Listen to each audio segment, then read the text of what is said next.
For this lesson, we're going to go over the three views, and I will design the forms of the head using the abstraction diagram of each individual head. I'm going to be using three basic light setups.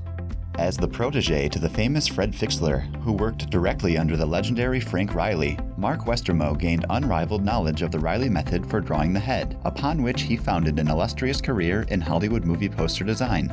He later founded Associates in Art in Southern California, a top school for illustrators, from which many alumni became the who's who in the fields of figurative art.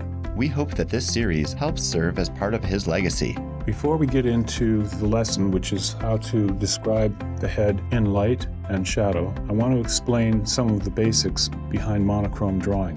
The shapes, the values that we assign to those shapes, and the edges between them. So I'll be showing those next.